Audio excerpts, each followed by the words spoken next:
Saladita.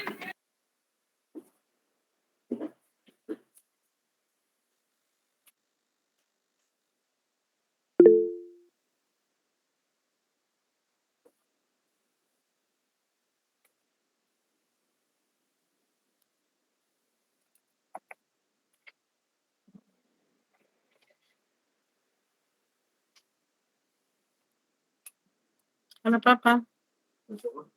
Bien, ¿qué tal? Te traje un ley codificada para algunos tratadistas y ya como Sabin la clasificaba. Y estábamos hablando sobre los artículos o en dónde podíamos ver esta normativa convalidada. Si tiene una limitación, qué es prohibitivo o qué no es prohibitivo. Y pues aquí yo les dejaba que leyeran los artículos 4, 5, 7. Las diapositivas se las voy a mandar hoy. Incluso estaba pensando enviarles otro documento, pero no para el examen, sino para que empezaran a hacer el trabajo. Y el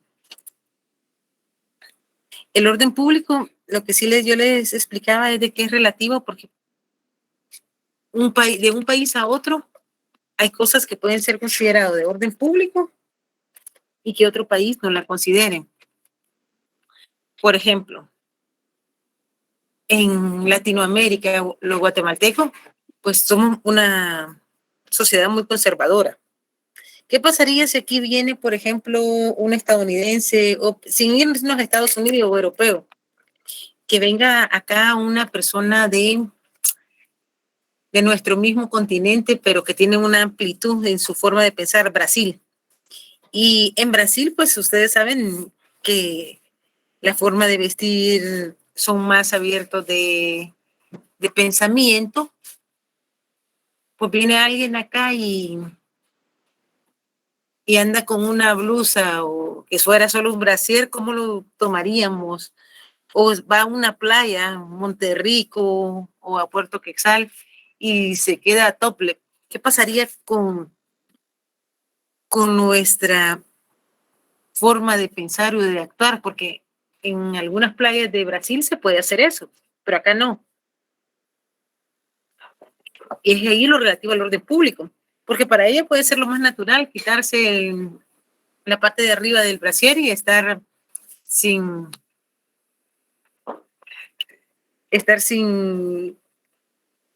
este atuendo. Pero ¿qué pasaría con la mayoría de la gente que no está acostumbrada? Y ella podría decir, mire, estoy ejerciendo un derecho porque en mi país lo puedo hacer. En Estados Unidos y en otros países hay playas de nudistas.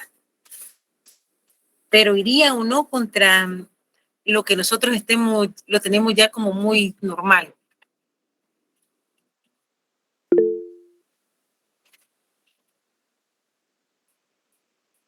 Con mucho gusto. Después de la clase, o ya casi terminando, aplico lo del trabajo. Hasta aquí, compañeros, ¿qué dudas tienen? Porque ya tenemos el primer examen parcial.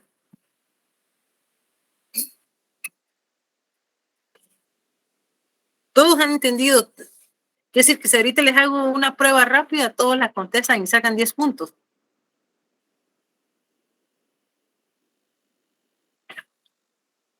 Después de la teoría del orden público como una limitación al derecho internacional privado o la aplicación de una norma extranjera en un territorio ajeno, tenemos la teoría del fraude de ley. Y estas se las he venido recalcando porque tuvo mucho que decirse sobre la misma en el tiempo de acá, de Álvaro Colón y de la que era su esposa, Sandra Torres. ¿Qué es lo que en sí se considera que es un fraude de ley, tanto en la normativa nacional como internacional? El fraude de ley es, permítame, aquí hay una fábrica, pero que como que esta teoría consiste en que una persona trata de eludir la aplicación de una ley que normalmente le sería la competente para regir una relación jurídica, buscando la aplicación de otra ley. Las partes que intervienen, es decir, los sujetos que hacen esos contratos o esa normativa, lo están haciendo deliberadamente. hacen en esta normativa jurídica, vienen ellos y buscan una normativa que sea diferente a la que les tocaría que se aplicara. Y para eludir el cumplimiento de las condiciones de la regla o la norma que sería la que se adecuara a su caso. Esta aplicación es sustantiva o en sus efectos consiguientes cambiar de lugar del Estado. Lo que les decía anteriormente, todos sabemos que en Guatemala no hay un matrimonio igualitario. No significa que no haya personas que tengan una diversidad sexual distinta, no significa que se les discrimine por tener una orientación sexual o todas las definiciones que hoy por hoy existen. Pero simplemente no existen. Pero dos personas quieren contraer matrimonio y regresar y que acá se le dé el reconocimiento. Si un guatemalteco y otra persona que vive acá sabe o tiene pleno conocimiento que aquí no hay el matrimonio igualitario, que no son esas condiciones, va a otro país, se casan y después vienen para que se les dé el reconocimiento jurídico, como les había dicho anteriormente, no se podría, porque lo que están haciendo ellos es un fraude de ley. Van a otro país para que se aplique una norma a sabiendas que no va a cobrar vigencia en nuestro país. Entonces, estas personas cuando van o tratan de eludir la norma jurídica que le correspondería a esa relación, ya fuera contractual o cualquier tipo de norma jurídica, va a otro lugar, usualmente a otro estado, para evadir la norma jurídica que le corresponde y así crear un acto jurídico que dentro de su territorio no le sería permitido o dentro del territorio donde tiene su domicilio no le sería permitido. Entonces, ¿qué es lo que hace? Se van a otro país para someterse a un ordenamiento jurídico extranjero distinto que les permita realizar ciertos actos que en su país no están permitidos. Y esto puede ser de orden sustantivo o adjetivo, es decir, que puede ser una norma que esté en el Código Civil, en el Código de Trabajo, o puede ser una norma procesal, que ya sea un proceso que se va a iniciar. Por ejemplo, yo les decía la vez pasada que el ejemplo de dos personas que quieren un matrimonio igualitario, pero también puede ser que, no sé si vieron en TikTok o en Facebook, se celebró un baby shower donde un señor tenía dos esposas o dos señoras en una misma casa. Las dos estaban embarazadas. Si es verdad o es mentira, solo Dios sabe. Pero que vivían felices los tres y van a tener hijos. El señor iba a tener hijos con las dos personas. Igualmente pudiera pasar, imagínense que hay alguien que tiene suficiente dinero aquí en Guatemala, pero quiere tener 7 matrimonios. En Guatemala no está permitido, pero se puede ir a alguno de los países islámicos donde está para casarse con las 7 mujeres. ¿Qué es lo que puede pasar? Va, que se case y después viene y regresar y quiere que a las 7 mujeres se les reconozca ese derecho. ¿Podría aplicarse esta norma? Él se fue a Arabia y se quedó. No, es muy cierto, Keila, no se podría aplicar esa norma. ¿Por qué? Porque lo que él está tratando es de sustraerse de una norma. ¿Por qué? Porque aquí ni siquiera está permitido. Acuérdense que si se dan 2 matrimonios, ya es bigamia y es delito. El fraude de ley es eso, buscar como que una ley que no sería aplicable en determinado momento se pudiera aceptar y se pudiera promulgar en este caso. Por ejemplo, el jurista Donker define el fraude de ley diciendo que consiste en sustraerse voluntaria y conscientemente a una ley determinada y colocarse bajo el imperio de otra norma mediante el cambio real y efectivo de alguna de las circunstancias o factores de conexión. Como decir, si me voy a Europa y entonces, o se va a Arabia, ahí está cambiando su situación y ahí sí están permitidos cierta cantidad de matrimonio.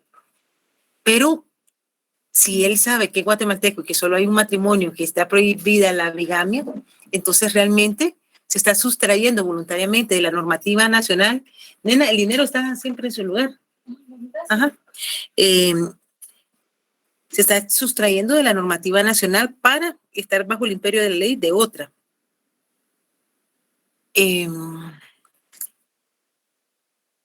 Por ejemplo, Adolfo Maya lo define el fraude de ley como la realización de un acto ilícito más o más frecuente, dos o más actos, para la consecuencia de un resultado antijurídico.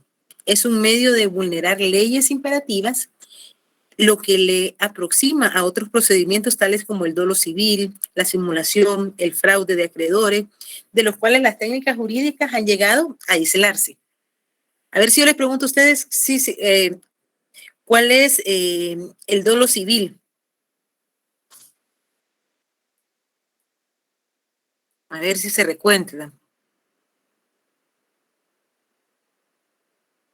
¿Se acuerdan de que cuando se creó el Código Civil guatemalteco se estableció de que los contratos se perfeccionan con dos elementos? Media vez no haya simulación, no haya vicios ocultos. Un vicio oculto es un dolo, provocar un error en la persona. Porque, por ejemplo, yo le digo a ustedes, miren muchachos, yo tengo una casa en zona 11 que está en las mejores condiciones, es de 2 niveles, tiene parqueo para carro y todo, pero no les digo que tiene una filtración y yo lo tengo conocimiento y que esa filtración, si no se arregla, eh, puede socavar los cimientos de esa casa. ¿Qué pasaría? ¿Estoy creando un dolo o no? Hay vicios de mala fe. Entonces eso también es dolo. ¿Por qué? Porque el dolo, yo quiero vender la casa, pero me soy vicios que si yo no les dijera a ustedes, tiene todos estos problemas y ustedes aceptan adquirirla, no habría ningún problema. Pero también habla acá que es muy parecido a la simulación. ¿Y cuando hay una simulación de conformidad con el Código Civil?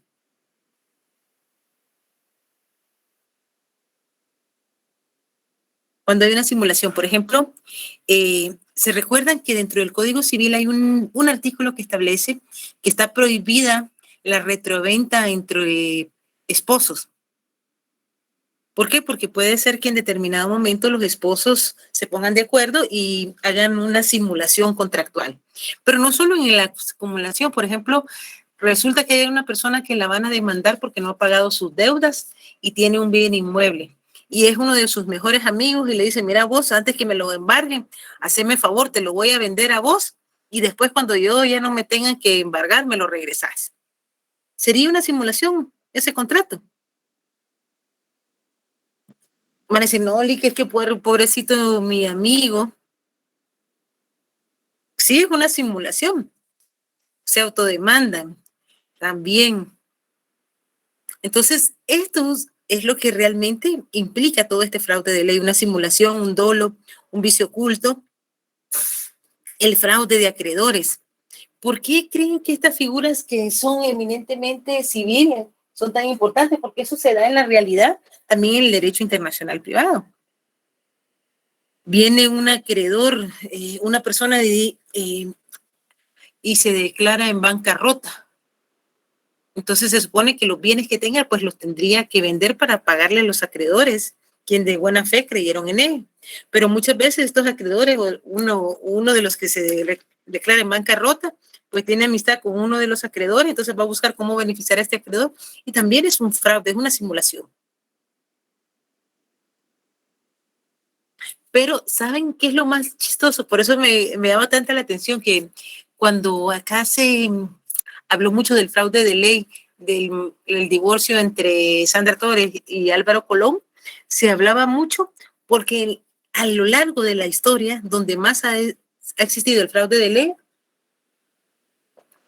ha sido en los casos de matrimonio, divorcio, nacionalidad, la religión y la hacienda pública. ¿Qué es la hacienda pública? Todo lo que tiene que ver con impuestos. Por ejemplo, el primer caso que a nivel internacional se conoce por un fraude de ley es el caso de la princesa Buffon. Ella contrajo matrimonio con un oficial francés y estuvieron en Francia antes de 1884. 1884, hace más de 130 y pico de años.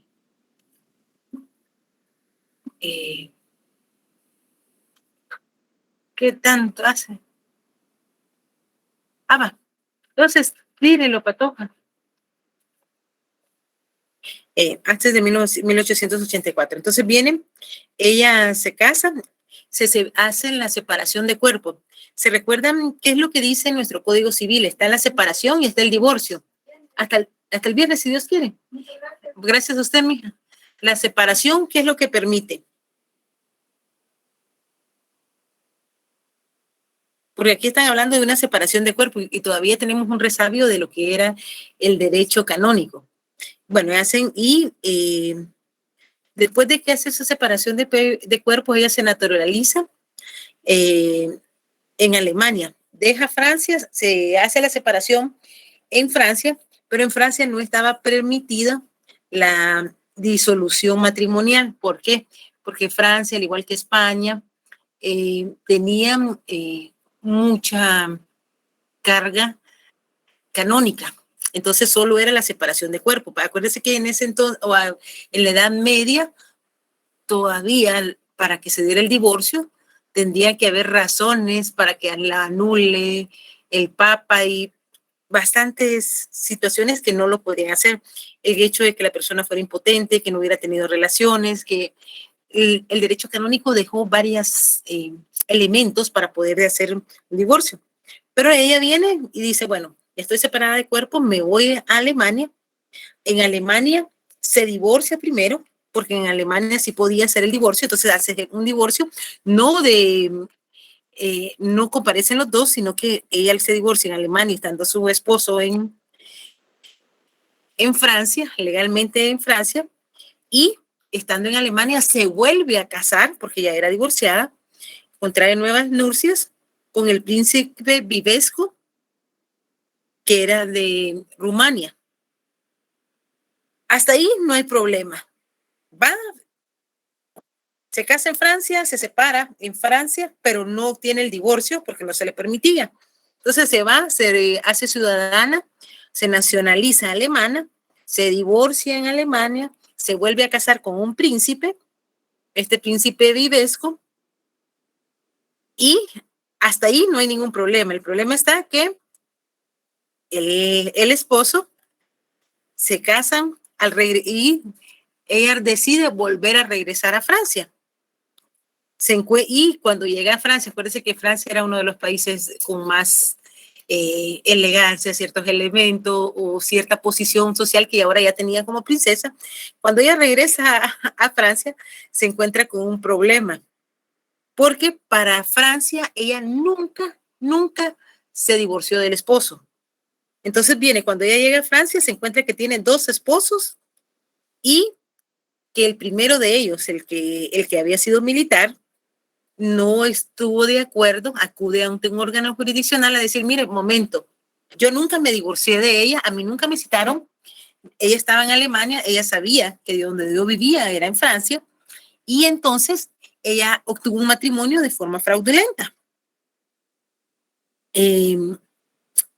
Este caso llega, imagínense, pasa a la primera instancia, pase a la segunda instancia, la apelación, y llega incluso hasta la casación. Y ya el tribunal, constituido en Tribunal de Casación, entra a conocer y el Tribunal de Casación de Francia viene y decide y hace ver de que efectivamente esta señora había cometido una naturalización fraudulenta. ¿Por qué? Porque ella desde que se va a Alemania se va con el objeto de naturalizarse con el propósito de violar una ley imperativa francesa, que era que le regía a los dos cónyuges. Pues con todo lo que llega a dilucidarse durante el juicio, se establece que ella la nacionalidad alemana la adquirió solo para poderse divorciar y contraer nuevas nupcias. Y entonces le declaran inválida la nacionalidad alemana y por ende también todos los actos ulteriores. ¿Qué significa? Que también su matrimonio dejaba de tener vigencia. ¿Qué les parece? Muy similar como lo de Sandra Torres, ¿o no?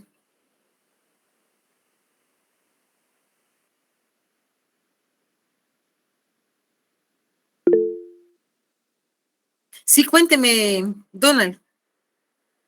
Licenciada, en una consulta, ¿esta fraude de ley no se dio en el caso cuando, No le hablando, escucho, señor? Donald, no sé si está hablando o... Sí, no sé si me escucha ahorita. Cuénteme cuáles son las diferencias que ven. Sí, Mire, los pues, dos eran guatemaltecos, estaban tratando de aludir. Eh, no, yo hablando de la Cuénteme, porque señora aquí es esta, para que nos podamos retroalimentar. hablando de la señora esta, la susodicha famosa, ella quiso plantear una denuncia de carácter penal en contra del director del periódico, utilizando la figura Donald, disculpe, no sé si ustedes me escuchan, compañero, o escuchan al compañero Donald, pero no lo escucho yo. Yo se lo escucho, claro. ¿Se escucha bien? Sí, se escucha, Lica. Espéreme, qué raro. Permítame, compañero.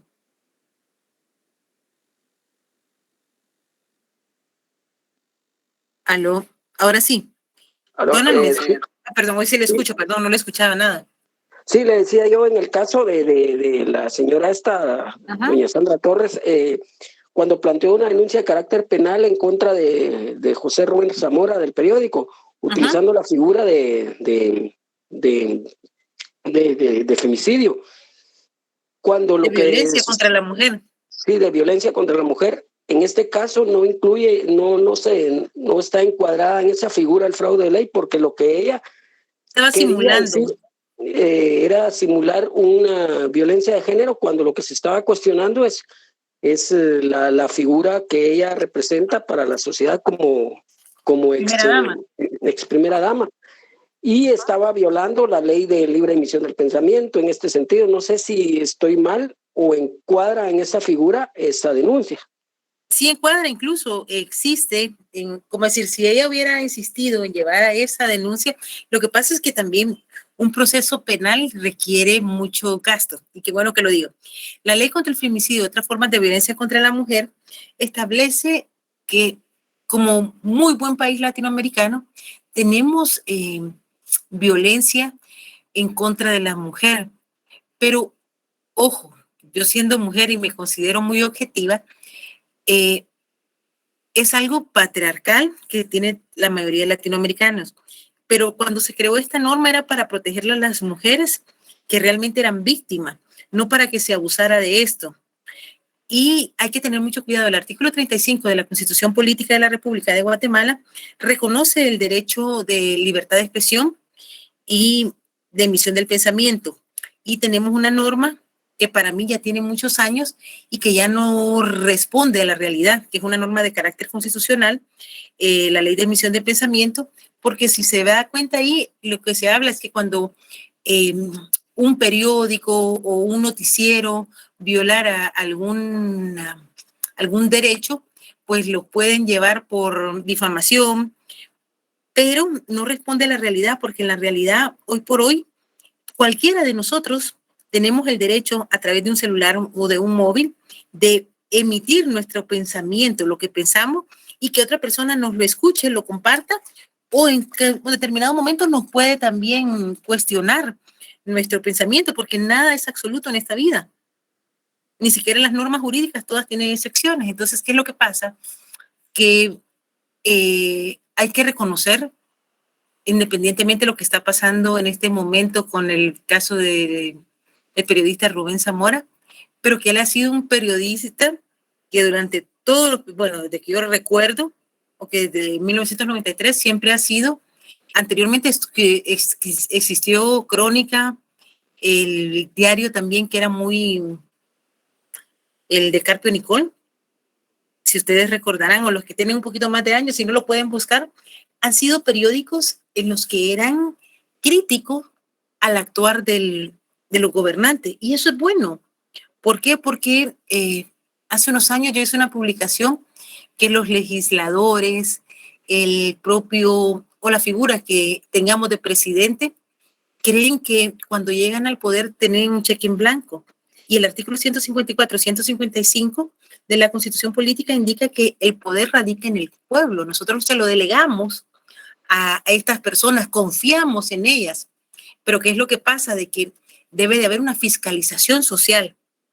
el hecho que las personas podamos manifestar que no estamos de acuerdo, podamos hacer, por ejemplo, yo le soy sincera, yo no estoy de acuerdo en esa ley de ciberdelito, porque bajo la figura de proteger niños y niñas, están creando normas en las que si usted realiza un meme para un diputado o alguien que esté en el gobierno, va a ser un hecho delictivo. Y ahí se está violando claramente el principio de la libertad de expresión, pero no solo está contenida en la Constitución Política, está contenida en el artículo 19 de la Comisión Interamericana de Derechos Humanos. Y la Comisión Interamericana de Derechos Humanos tiene el cuadernillo número 16 de todos los precedentes de lo que es la libertad de expresión. Y como parte de la libertad de expresión, hoy por hoy, se reconoce,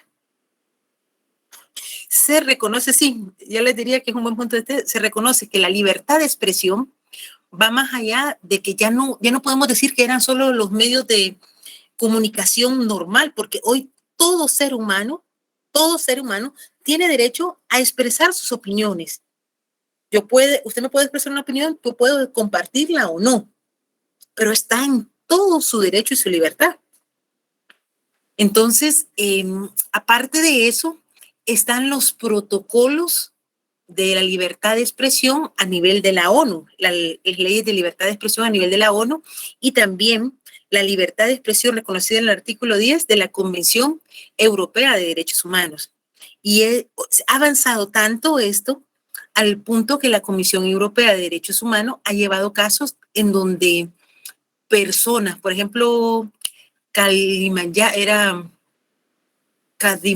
era una reportera que había trabajado para Estados Unidos y fue crítica en su país por hacer verle a la población todos los actos de corrupción que llevaba el presidente en ese momento y sus hijos, a quienes los tenían en diferentes ministerios, que era un nepotismo.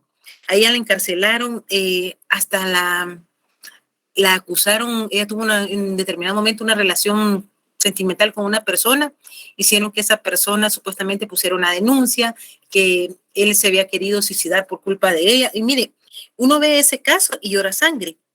Cuando llega, estuvo presa, la persiguieron penalmente. Hoy por hoy ya hay 2 sentencias en contra de Azerbaiyán, que es el estado donde ella estaba, por la violación, por simular la comisión de hechos delictivos para callar a esta figura.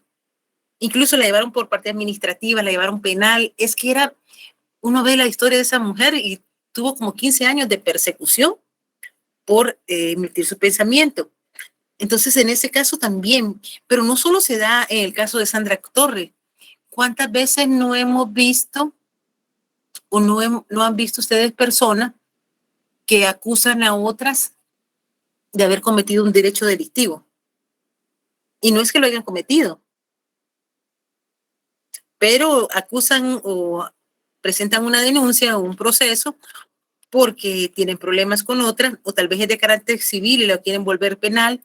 Eso es una realidad que se da, que se instrumentaliza el sistema de justicia.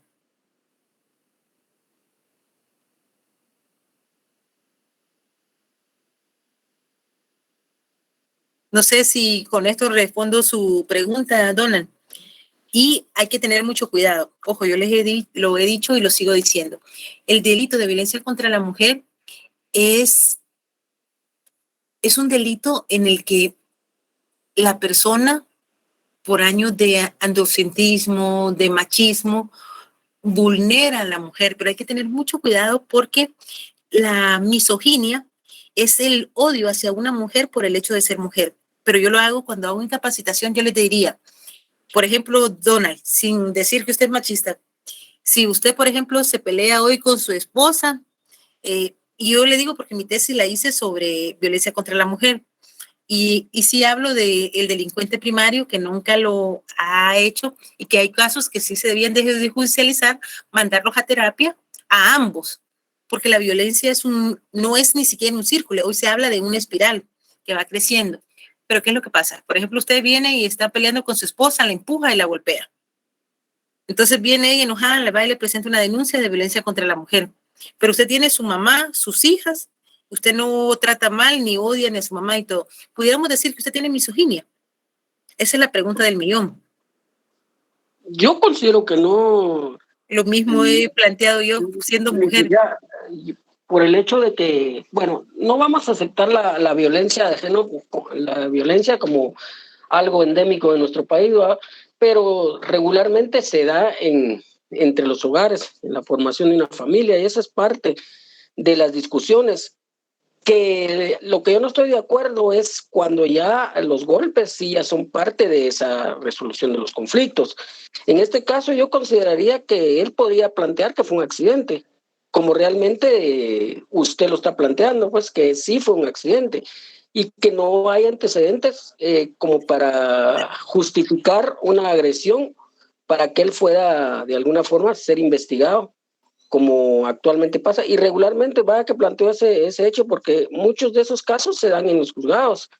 A veces se plantea una situación por equivocar y se sentencia a las personas sin investigar verdaderamente, y eso es algo que nosotros como futuros abogados debemos considerar, ¿va? Que ese es un gran problema que tiene el Ministerio Público para poder investigar un caso. En este caso, como usted lo plantea, yo considero que no. No, es que a eso llego. Yo siempre lo hablo en las capacitaciones como mujer. Si una persona en un momento determinado está muy enojada con su pareja o con sus hijos o se va, la violencia no debe de justificarse. Yo en eso sí estoy de acuerdo. En ninguna forma se debe justificar. Pero ¿qué es lo que pasa? De que, o incluso es más peligroso cuando realmente ni se da ninguna violación o ningún hecho, pero hay mujeres que lo inventan, porque también, y son capaces de golpearse a ellas mismas y de crear hasta, hace algunos años vi a una persona que decía que el esposo había violado a su hija y él tenía una hija anterior. Entrevistábamos a la niña y vimos las entrevistas de ella. La muchachita no tenía, la mayor, que no era su hija, no tenía nada. Y la señora tenía muchos problemas.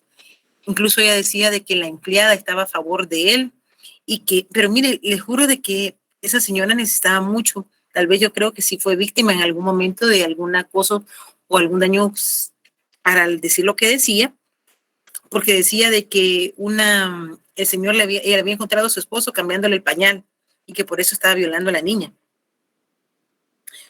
Fíjese que sí, Braulio, incluso le voy a contar, hace algunos años, cuando recién se iniciaba la ley contra el femicidio y otras formas de violencia contra la mujer, se dio una capacitación por parte de la Unión Europea con la Universidad de San Carlos y era un diplomado en Derechos Humanos con enfoque de género y había jueces, fiscales del Ministerio de Gobernación, pero nos llamó la atención un caso que nos planteaba una juez que había un señor gringo que se había casado con una señora chapina. Habían procreado 2 hijos, pero a ella le había parecido muy extraño que el señor ya tenía como 6 o 8 meses, ya había vuelto a hacer un patrimonio en un municipio de Santa Rosa, y llegó la señora a pedirle a esta jueza, llevaba como 8 o 9 medidas de seguridad de diferentes departamentos, y le vuelve a pedir otras medidas de seguridad. Entonces ella le llama la atención y le dice, pero mire, si usted tiene las medidas de seguridad, usted es la que se está viniendo a vivir acá, ¿qué pasa? A ella le llama la atención, recibe la denuncia, pero no le da las medidas de seguridad, sino que llama a los niños y llama al señor. Y resulta que pide todos los antecedentes, no eran solo las 8 que ella cargaba, sino que había más. ¿Qué es lo que pasaba? Las niñas le contaron a la jueza que esta señora había abandonado al señor, tenía otra pareja, y cuando económicamente el señor lograba tener ya su negocio estabilizado y todo, pedía una medida de seguridad, llegaba a la casa, la vaciaba, no le importaba que tuvieran sus hijas, se llevaba todo bajo esta figura. Entonces, todas estas figuras sí son, muchas veces, no son ni siquiera utilizadas por las personas que más violencia ejercen, sino que son utilizadas por personas que se aprovechan de esto. Licenciada, pero lo que sí es cierto es que hay un salvajismo, la verdad, en el trato que se le da a muchas mujeres, principalmente en el interior del país. Eso es obvio y es más que evidente, ¿va? No sé la si ustedes verdad, recordarán, sí, hace unos años hubo un caso sonado. Al final la mataron a la pobre mujer. Yo la conocí porque el auxiliar fiscal que llevaba el caso había sido mi compañero. En Jutiapa, no sé si ustedes recordarán que hubo un hombre. eh, Ellos vivían aquí en Guatemala, tenían un hijo y la lleva supuestamente donde la mamá a Jutiapa. En el camino van hacia un río. Él le corta, pero le corta desde aquí de la nariz, le corta aquí los labios. Les juro que eran hoyos aquí y solo los dientes, así, horrible. La desfiguró, pero él la deja por muerta. La machetea y la deja por muerta. La señora no muere. Eh, a ella le estuvieron haciendo, el hijo de ella se ponía velo porque prácticamente le había desfigurado la cara. Le empezaron a hacer, el juez de Santa Rosa consideró que no era femicidio en grado de tentativa, sino que eran lesiones y lo deja libre. Creo que ahí estaba sobrevivientes y le iban a hacer la reconstrucción. En ese tiempo la conozco yo y le decía, pero miren, usted no tiene por qué sentirse mal porque realmente el que no está muy bien de la cabeza es el señor. Eh, Dentro del proceso aparece un desistimiento de ella porque como eran lesiones podían desistir. Era un documento falsificado. También el abogado tuvo mucha culpa, el que hizo ese reconocimiento y reconoce la firma. Y a los meses, a ella la matan aquí en Guatemala. El marido ya tenía orden de prisión hasta acá, ya no sé qué terminó, pero sí hay mucha violencia. Pero el círculo de la violencia no termina solo con la mujer. Algo que yo fui fiscal dentro del interior, o auxiliar fiscal, también vi es que es algo que debemos de manejar mucho porque la violencia que ejercen conmigo en el trabajo, yo la ejerzo con mi familia.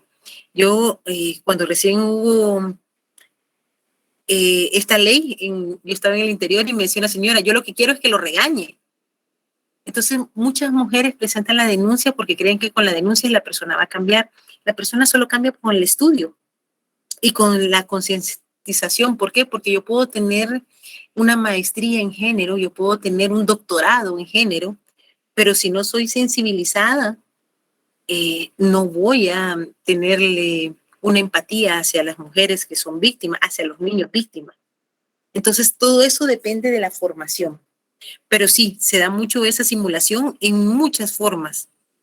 Esa era una gran simulación, no solo lo de nuestro matrimonio, sino estas formas de hacerse. Por ejemplo, en Estados Unidos también se da el matrimonio para obtener la ciudadanía. Y por eso que Estados Unidos planteó que tienen ahora una ley que van a verificar si realmente usted está casado. ¿Se recuerdan que les dije que el reenvío también había habido jurisprudencia? Bueno, le voy a hablar de la jurisprudencia del reenvío. Existía, por ejemplo, en el famoso, uno de los casos más famosos fue el caso de Frank Xavier Forgo. Él era de nacionalidad bavárica. Esta es una ubicación que está actualmente, donde es Alemania. Nació en 1801 y fue del matrimonio de la señora Ana María Dietrich. Cuando Forgos tenía 5 años, la señora se lo lleva a la localidad de Pau, en Francia. La madre de Forgos se contrae un matrimonio con un ciudadano francés y adquiere la nacionalidad francesa, pero nunca la adquiere para su hijo. Nunca ¿cómo decir? Ella se casa, tiene la nacionalidad, él estudia en Francia, vive allá, pero nunca fija su domicilio en Francia. Entonces, después, Franz Xavier Forgos, que vivía en Francia, contrae matrimonio con una señora francesa muy adinerada. Dicen que él era, además de que ella era muy adinerada, él era muy, muy inteligente para los negocios y esta señora fallece primero que él. En 1869, a los 68 años de edad, viene y fallece Forgos, no tenía hijos y no había otorgado un testamento. Entonces deja un gran patrimonio cuantioso compuesto de bienes muebles. ¿Qué es lo importante en este caso? ¿Se acuerdan que les he hablado que el reenvío? Bueno, entonces como él estaba legalmente, es como que las personas que tenemos que viven en Estados Unidos, que viven allá, pero no tienen los papeles. Viven y están allá, pero no tienen documentos para acreditar todos estos elementos. Lo mismo pasó con Forgos. No había dejado testamento, se había muerto la esposa. En Francia solo pueden heredar la esposa, los hijos, o si él otorga testamento, a quien quiera. Pero por disposición legal, solo esas son padres, esposos y hijos. Entonces vienen de conformidad con el derecho conflictual francés, la ley aplicable de la sucesión era el domicilio del cajo, del causante. Como él nunca fijó su domicilio en Francia, entonces, ¿de dónde era él? De Bavaria. Entonces, venía la ley francesa, aplicaba, decía, bueno, la sucesión debe ser por el domicilio, y en este caso es la ley bávara. Ellos, los familiares de ellos que quieran tener la sucesión, deben de plantearlo no en Francia, sino en Bavaria. Al fallecer Fox, sin embargo, como estaba toda esa cuantiosa suma de bienes, viene el fisco, o aquí la Superintendencia de Administración Tributaria francés, toma posesión interina de la herencia para cuidarla. Conforme la ley de fondo o material Bavaria, tenían derecho a heredar los parientes colaterales naturales de Forgo, quiere decir las tías, los primos, que también lo tiene nuestro Código Civil. Pero, de acuerdo a la ley francesa material, estipulada en los artículos 703 y 768 del Código de Napoleón, los herederos naturales quedaban excluidos y en consecuencia le tocaba heredar al fisco francés. A ver si, según la norma conflictual bávara, la sucesión es mobiliaria, porque acuérdense que cuando hablamos de bienes muebles, son precisamente mobiliarias. Si fueran bienes inmuebles, es distinto. Entonces, las sucesiones mobiliarias se regían por la ley del domicilio efectivo del autor de la herencia. Y el de domicilio efectivo de Forgos estaba en Francia.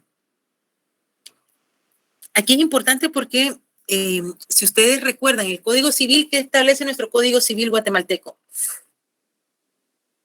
pueden heredar solo los padres, hijos o también los familiares.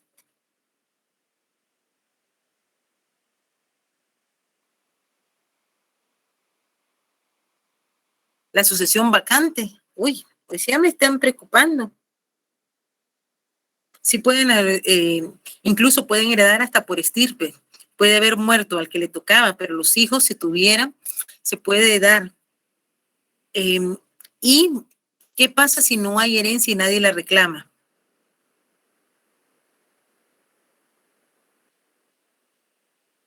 No es solo la USAP, Braulio, es muy correcto. Según el Código Civil, ahorita les voy a dar el artículo, permítame.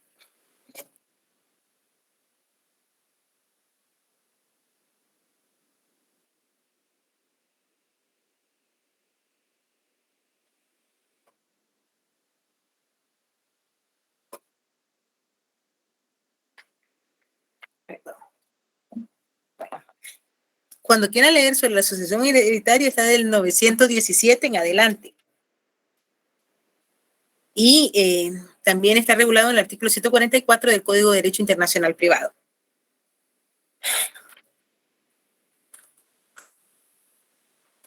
La sucesión vacante la van a encontrar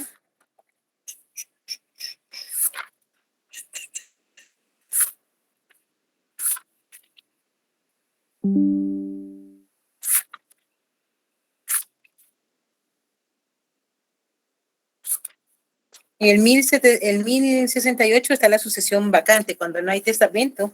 Entonces se recuerda que cuando no hay testamento, ustedes se puede realizar un proceso sucesorio intestado que están llamados a los familiares a heredar, y cuando ya sea que se haga ante un notario, si hubiera un conflicto tiene que pasar ante un juez, pero si lo hacen de forma notariada, siempre se deja, y en notariado se lo van a dejar, se lo van a decir cuando termina el proceso, se dice que las personas a las que se les da la herencia con igual o mejor derecho, y tienen 10 años las personas que también se consideren con ese mismo derecho para apersonarse y que se divide esa herencia entre más personas.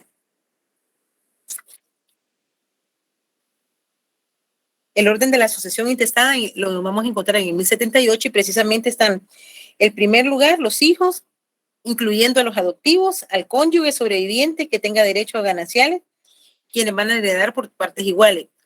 Ojo, cuando hablamos de una herencia y hay esposo y viene gananciales, la mitad va para la esposa y de ahí la herencia se reparte.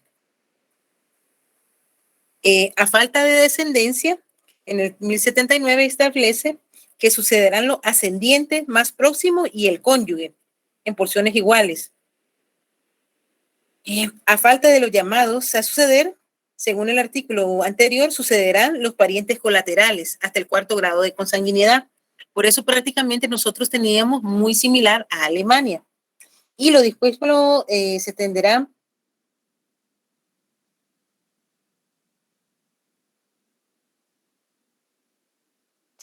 a falta de ellos, si no hubiera la sucesión vacante, se va a dar a la universidad, a las universidades del país y a los municipalidades. Acá les doy el...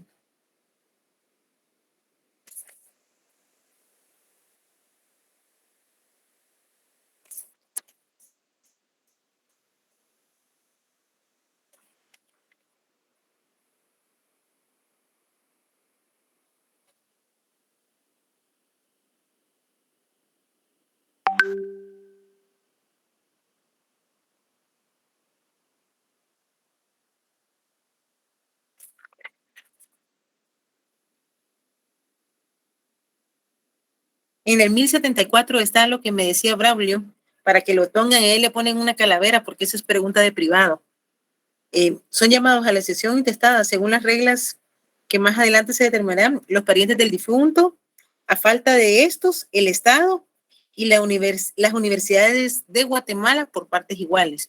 No es solo la San Carlos. Por eso muchas de las instalaciones que tienen las universidades son que se les han dejado por estar vacante. ¿Hasta ahí estamos bien? Bueno, les sigo comentando este caso porque así es como se ha ido creando la jurisprudencia en materia de derecho internacional privado. Bueno, entonces este matrimonio Drill eran unos parientes colaterales de la madre de Forgo. Invocaron el derecho bávaro basándose en la pretensión del Codex Maximiliano Bavarius de 1756, según el cual los heredan los parientes colaterales a falta de descendencia del causante, y plantearon su demanda ante el Tribunal de Pau, el cual la desestimó la demanda por considerarse incompetente por conocer el caso porque Forgo vivía en Francia. Entonces, ellos van a su país y plantean la herencia. Viene y le dice, no, tiene que plantearlo en Francia. Entonces, viene el matrimonio Dill, apeló ante el Tribunal de Burdeos en Francia y obtuvieron un fallo o sentencia favorable, pero no quedó ahí. Esa sentencia que al principio plantearon este matrimonio Drill en Francia fue recurrida por el fisco francés que representaba la administración de dominio y presentando los siguientes argumentos, que en el que al momento de la sucesión se regía el derecho del lugar del domicilio de derecho. Es decir, que cuando Forgo murió, él vivía en Francia aún y cuando no había sentado o nunca había arreglado los papeles para ser ciudadano francés, legalmente constituido. Y según la norma de conflicto francés, Forgo no había constituido nunca en Francia su domicilio, a pesar de vivir la mayor parte de su vida ahí, y por lo que resultaba aplicable la ley Bavaria, por ser este el lugar donde Franz Javier Forgo tenía su domicilio de derecho. Y en virtud del Código de Maximiliano Bavárico, sometía la sucesión a la ley del domicilio del hecho del causante, o sea, la ley de Francia, a los herederos colaterales de Forgo. No le correspondía de derecho alguno a ellos tener la herencia, sino al fisco. La Corte de Casación de Francia dicta la sentencia el día 24 de junio de 1878, en la cual indicó que el Código Civil bavario contenía una disposición en cuya virtud las sucesiones mobiliarias, muebles, quedaban sometidas a la ley del lugar del domicilio efectivo del difunto, y que este domicilio efectivo estaba en Francia porque tenía más desde los 5 años. Imagínense, pasó 63 años viviendo en Francia, ahí hizo su fortuna entonces enviaba a la ley sucesoria francesa y por lo tanto el Estado francés le correspondía la sucesión, es decir, todos los bienes que estaban a nombre de Franz Fargo y de lo que había sido de su esposa pasaron a el fisco francés. También se da un segundo caso de la jurisprudencia belga, aplicó el reenvío el 14 de mayo de 1881 en el caso del matrimonio Bigouf, con domicilio en Bélgica, pero con nacionalidad inglesa. Esto se da porque la esposa demandó el divorcio fundada en las causales de servicia e injurias graves, reconocidas por el Código belga. El marido invocó la aplicación del derecho inglés, que por esas causales solo autoriza una separación. Entonces, cuando están en ese proceso, el tribunal resolvió aplicar el derecho material belga por la remisión y el derecho inglés hacia la ley del domicilio. Otro de los casos famosos es el caso Rose versus Rose. Encontrándose de paso en Nueva York, Rose redactó su testamento en forma hológrafa. Esta forma de testamento es admitida por el derecho de Baja Canadá. No es aceptable en el sistema jurídico vigente de Nueva York.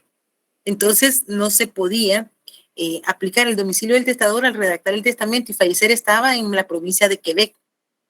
Se aplica la norma conflictual neoyorquina por considerar que para las cuestiones de forma, la ley del domicilio y en virtud de la remisión se aplica el derecho canadiense vigente en la provincia de Quebec.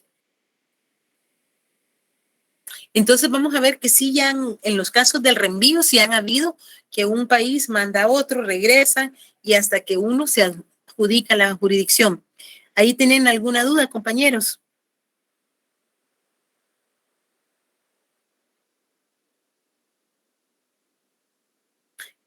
Blanca, ¿qué no entendió?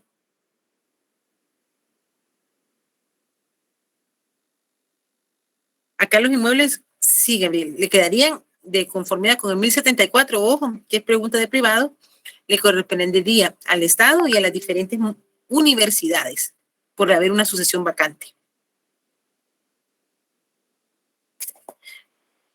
¿Alguna pregunta o se quedaron dormidos? Por mi parte no, licenciada, gracias. Bueno, me estaban hablando del trabajo. Yo les había hablado que o es un documento proveniente. Braulio, veo que trabaja como en alguna oficina jurídica. No sé, Braulio, si ustedes han llevado algún proceso de un proceso proveniente o una sentencia proveniente del extranjero. Yo, una mía. Un divorcio. Bueno, entonces, pero tiene todo el proceso completo. ¿Y de dónde es? Que tengo el esquema, pero no lo he realizado. No, yo para que hagamos un proceso, porque les soy sincero, si yo les mando ahorita a pedir a un juzgado de familia, van a darse cuenta que muchos de esos procesos o esas sentencias provenientes del extranjero no las finalizan, porque les ponen un previo y se quedan así como que ahora ¿qué hago? Lo vi en varios casos, entonces, o un proceso de naturalización, ya sea de un centroamericano que se le reputaría como guatemalteco de origen y de un extranjero, para ver cuál es la diferencia. Ese sería el trabajo, hacer todo el procedimiento como que ustedes estuvieran, llegar a uno de ustedes a su oficina jurídica a hacer un proceso de naturalización para obtener la nacionalidad guatemalteca. Y hay una gran diferencia entre el que es centroamericano y el que no es centroamericano. Acuérdense que inclusive hasta constitucionalmente hay ciertos derechos que le van a regir para los que son centroamericanos, que no van a tener los que no son centroamericanos. Ese sería el trabajo. Ese trabajo tomaría tiempo, licenciado. Por eso es para el otro semestre, es para el otro examen, no es para ahorita. ¿Un proceso de naturalización o uno de divorcio, dice usted?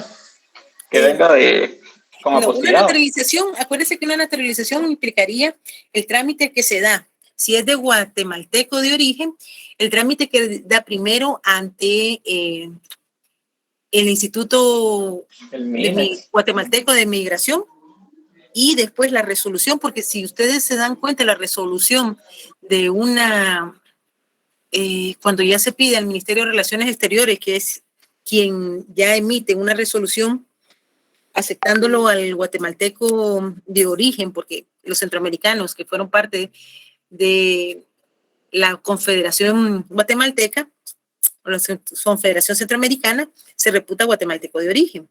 Entonces, es un proceso distinto. Ahora, cuando son naturalizaciones de extranjeros que no son centroamericanos, esto se hace ante gobernación, implica la publicación de los edictos, implica una serie de pasos mayores que el de un centroamericano.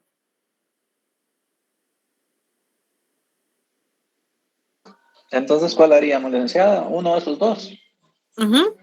Ahí ve qué canto más quieren trabajar. Y el del centroamericano, ¿no? Es considerablemente más sencillo. Es más fácil el de centroamericano. Yo les puedo incluso dar una resolución para que vean en qué sentido la dictan, para que se les haga más fácil. Sí, el procedimiento suele ser muy monótono, ¿verdad? Las mismas etapas y difícilmente hay previos porque los documentos están dentro del mismo, dentro de la misma área centroamericana. En el área centroamericana, bueno, vienen todos los documentos con pases de ley hoy por hoy. Acuérdense que ya tenemos, la mayoría de países centroamericanos ya firmaron el convenio de la apostilla. Yo les soy sincero, yo creo que el mismo precio tiene el apostillado que los documentos de ley, pero se firmó, se supone que era para un beneficio para las personas. No le he visto hasta el día de hoy, no le veo ningún beneficio, pero sería ese. Entonces, voy a hacer algunas correcciones. Le mando al grupo, por favor, las presentaciones. Solo voy a esperar que se me haga un poco el dolor de cabeza y se los envío. Estamos hoy a 16. El viernes sería nuestra última clase y el 23 tienen su examen. Si quieren, el viernes, si tienen dudas, me avisan y así repasamos. Para mí no hay ningún problema. Con respecto a esa tarea, licenciada, si no la va a dejar, sería de que la subiera al Classroom, así como con indicaciones para que no haya pierde, ¿verdad? Porque si no, de repente andamos ahí bateando y... Bueno, lo voy a hacer. Incluso recuérdense que en ese caso, antes de la naturalización, el centroamericano primero pide la residencia temporal. Entonces, sí tienen o residencia permanente y ya después hace el trámite de la naturalización. Pero se los voy a poner ahí. Y les voy a poner un ejemplo de un trámite de naturalización que llevó un familiar mío de una jovencita, incluso no fue naturalización, miento, fue pero es una residencia temporal por estudio, que es muy similar a la residencia que llevan las personas que se quedan en el territorio centroamericano para después naturalizarse. Porque acuérdense que a ellos también les emiten un DPI. Hoy, compañeritos, solo voy a dejar que se carguen mi compu y se los envío. Las 3. Y les envío, espero que sí pueda bajar, Vigilar y Castigar y otros libros de Michel Foucault. Entonces, que tengan feliz día, los dejo feliz noche para la próxima clase. Muchas gracias, licenciada. Muchas gracias. Muchas licenciada. Compañeros, creo que todavía hay problemas con la página de nuestra facultad, entonces creo que vamos a tener que hacerle los exámenes, mandarles las notas y mandárselas para que ustedes las tengan en el chat. Sí, así se hizo a finales del último semestre, licenciada. Y me imagino que los que tuvieron especializaciones, así lo hicieron también. Sí. Entonces, les comento para que no estén preocupados. Feliz tarde, feliz noche, que descansen.